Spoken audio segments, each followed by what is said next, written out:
Hello, welcome back to my channel. I hope that you're not bored of this background, but it's just I'm sitting in front of like massive windows, so I figured this is the best lighting and I don't have like a camera or lights or anything, so this is what I have to deal with. Today is my how I got an A in AS Psychology.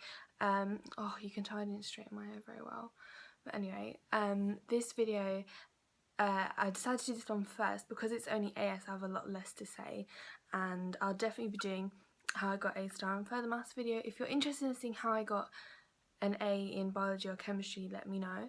Also, I'm specifically calling this how I got an A because obviously everyone's different, and like I find that the way I revise is often very different from a lot of people, which is completely fine obviously, but yeah, I wouldn't take my like revision technique as this is how you should revise. This is very like personal to me, as revision always is, but then again I feel like it's quite different, so hopefully it will be helpful to people, or maybe just you might want to try it out and then if it's not for you, that's fine.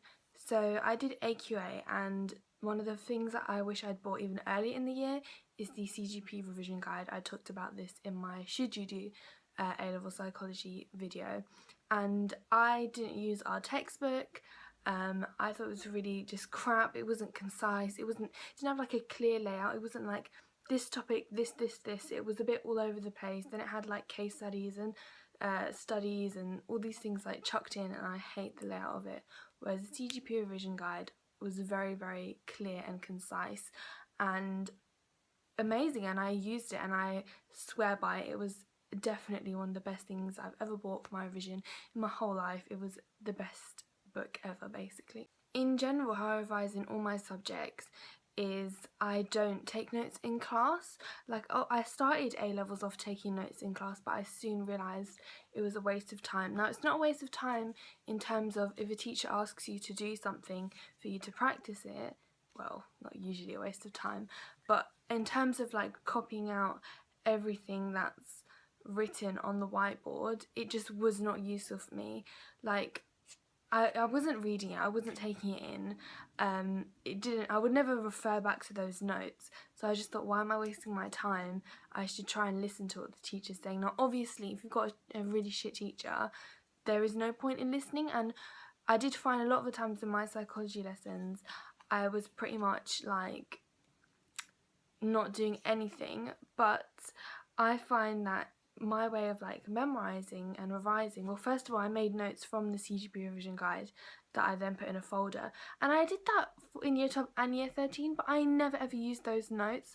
In general I don't read notes. It doesn't help me to read notes that I've written, and I know that's kind of like controversial because you're supposed to make notes, but honestly I would make really neat notes. I would use different sources and the internet, but it was for show. It was for if anyone checked my folder, it looked like I'd done work, but it was of no benefit to me in my revision.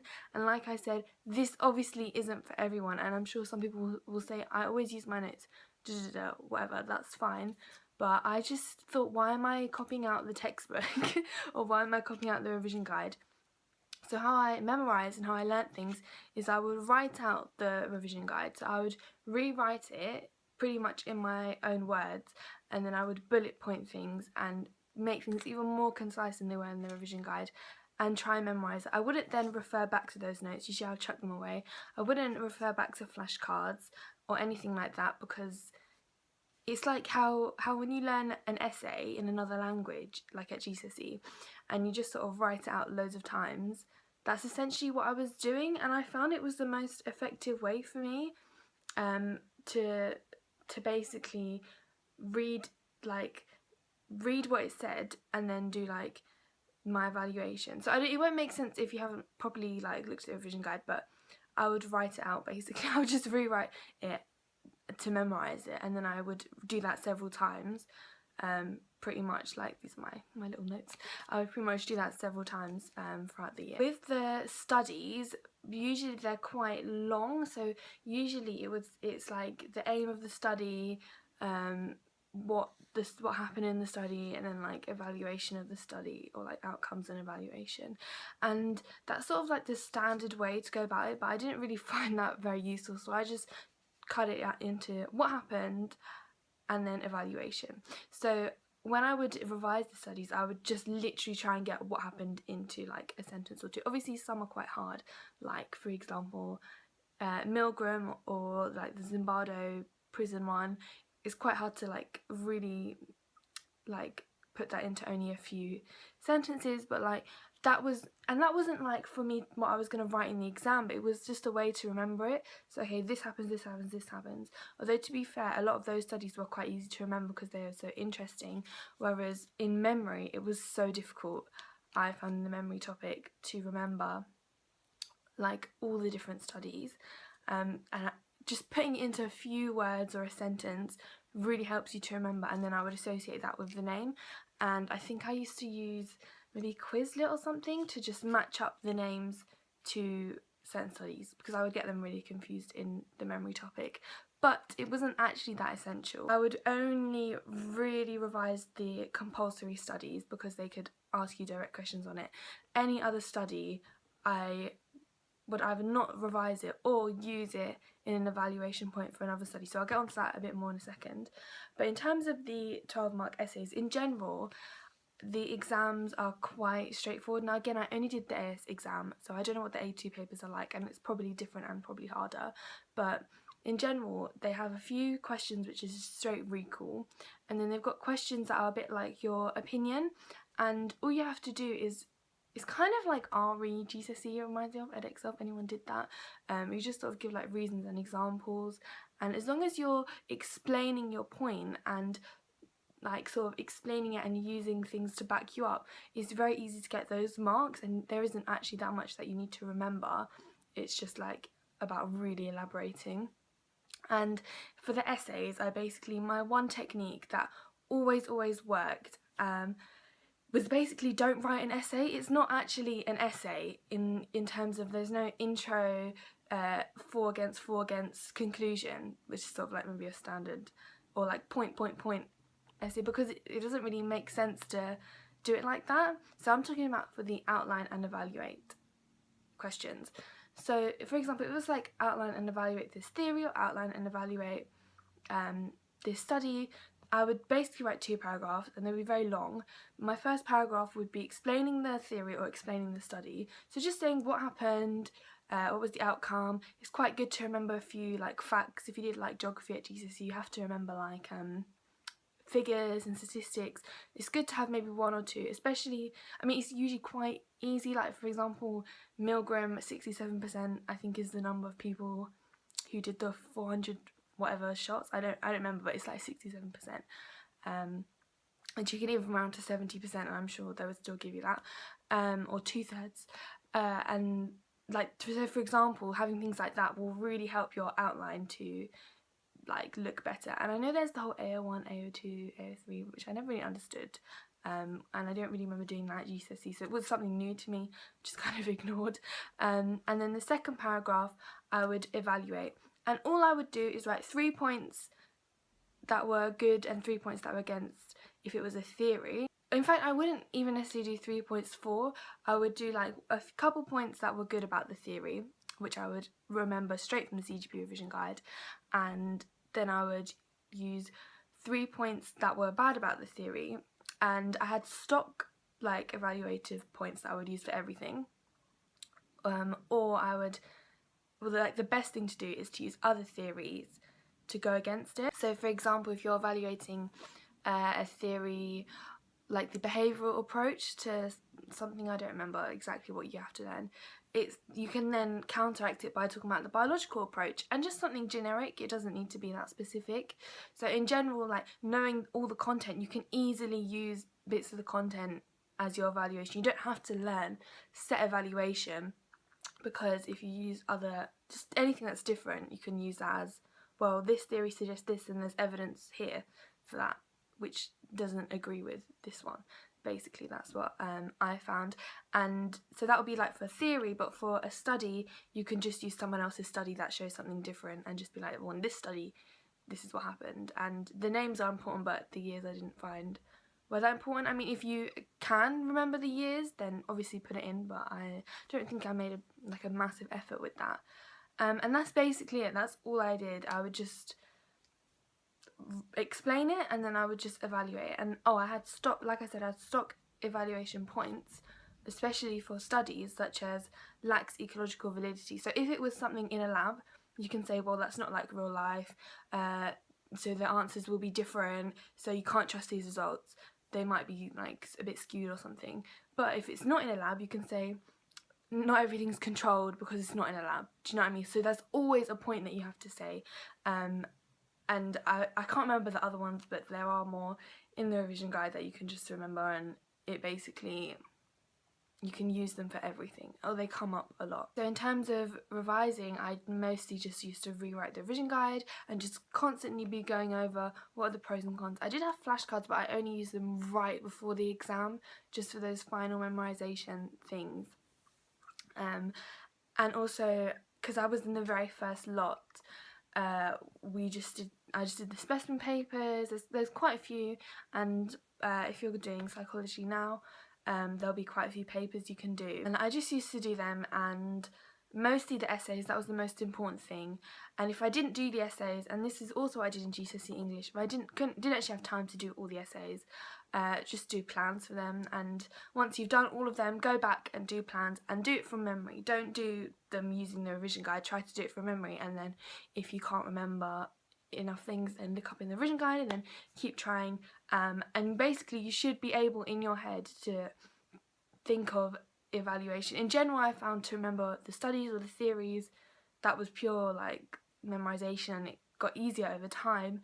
But definitely the evaluation is the bits that were sort of, it didn't flow as well. Like, to remember a study, if you can remember the start, you can probably remember the end, and then you can remember this bit, and you can probably waffle enough to show that you know it in the exam. It was the evaluations, like this, and I would try and get it down to just one word for one point, and then I would just elaborate in the exam and just make it a lot clearer. To do essay plans, I would literally write like the title, do a circle around it, split in half, one side, this is what happened, and then the other side, then like cut that in half to good and then bad, and I'd have like a few points. There was no set amount of points you need to have, but usually I wouldn't have more than 3 on each side. Depending, some points were really like elaborative, so you didn't need as many, or they really went into depth. And in general, my maps I found just useful. Like, according to the CGP revision guide, things split up really well. And like, we used to make big posters in class. I didn't actually stick on my wall, I don't think, but just in terms of revision, I think that's something people find useful, just to like, for example, there's like the 3 approaches, and then there's like the 3 mental illnesses that you do, and then like all the different approaches for that. Like, I think, I can't really remember, but things split nicely, and I always like topics that split nicely into different like categories. And in general, using mind maps, using posters, is quite a good way to sort of organise that. Okay, so I'm just editing this video, and I realised that I didn't talk about research methods or like mathematics at all in this video. But honestly, I think it's like people worry about it more than they need to. In terms of research methods, just memorisation. It's so boring and it's so long, and you just have to keep at it, but you literally just have to memorise it, and then that's it. And then in terms of maths, I think it's really straightforward. The hardest thing that I remember doing at AS was significance, but like I said in my other video, it's worth so little marks, so if you're really not getting it, then it doesn't matter. Anyway, back to the video. In terms of in the exam, what I would always do is go straight to the essay questions. I think there was 2 or 3. I think there was like 2 12 marks and an 8 mark. And the 8 mark, I would essentially do what I would do for the 12 mark, but I would just write slightly less. And I would go straight to them because I remember the paper split into sections, so I'd go straight to that, and I would just, do you get a choice? No, you don't get a choice, do you? I can't remember, but if I had a choice, then I would choose which one. I wouldn't choose which one I wanted to do. I would just write down everything I can think of, or I would just, for whatever the question was, basically, I would just do a little plan. So then I would go back to the start of the paper, do all the questions, and if you're good on time, you can just leave all your essays to the end, which I usually am really good on time, so I would go through all the questions and then do all 3 essays at the end, or 2 essays. But I know not everyone's good on time, so maybe don't do that. But I usually am fine. And then what happens is I just already have my plan. So the plan, like thinking of what you're going to write, is the hard bit. Then looking at your plan I find it's so quick to write, because I've already written down everything that I want to say, just little words, and then I can just expand on it, and then it's just actually physically my hand can't move fast enough, but it's pretty quick. And that is essentially what I did, and that's quite different to every other subject because of the essays and also the type of stuff that you're learning, like studies. But that's basically what I did, and yeah, I got an A. I don't know what I got exactly, but it was quite a high A. Like if I'd carried it on, I would have got an A-star prediction. But yeah, that's all I know. And I got an A in my mock, so I was really like down with psychology from the start. The main thing was just, oh, can I memorize this evaluation? Can I memorize this content? But it soon like came into place quite quickly. So if you're interested in like seeing any more videos, then do subscribe. I'm planning, I know I always tell you what I'm gonna do like in my next videos at the end of the video, but whatever. How I got an A-star in maths video. Do people want to see how I got an A in biology and chemistry? Let me know. Also, I'm going to do a massive, I think, 2-part GCSE video, because I haven't really talked about GCSEs, but basically want to do part 1 that's like general revision, and then part 2 talking about each subject individually, and they'll probably be quite long, and I need to plan for them, because I do like to plan for these videos. Yeah, if anyone's interested, let me know. If no one's watching these videos who does GCSEs, then maybe I won't do it. But yeah, and as always, leave requests, because I really do, like, I have a little thing in my notes of all videos that I'm gonna do. I'm gonna do like a 6th form video, like / A-level video, just in general with advice as well, and also a stationery haul, because I don't know if you can see, I've got loads of stuff here. I'm just waiting for something else to come in the post. I was thinking of doing like a uni haul, but I don't want to like show like all my plates and stuff, so I don't think that's really worth it, and loads of people have done this. But anyway, 2 weeks today until I'm moving to uni, which is crazy, but all my friends are leaving today, which is sad, so, but what can you do? I mean, I do have friends staying here, thank God. But yeah, 2 weeks, and then I'll be at uni, and I'll be doing videos for my new room, which should be crazy. But yeah, anyway, as always, thanks for watching. Please like these videos. I noticed I got 2 dislikes on my last video. I wish like you could find out why. Like, I'm just curious. Like, fair enough, if you want to dislike, then whatever. But I just would like to know why. Like, what was it? But yeah, so do like, because it does help. I mean, it doesn't help me like personally, but it's always nice to see. And leave comments and subscribe and share with all your friends. Anyway, this is just going on too long now. Anyway, bye!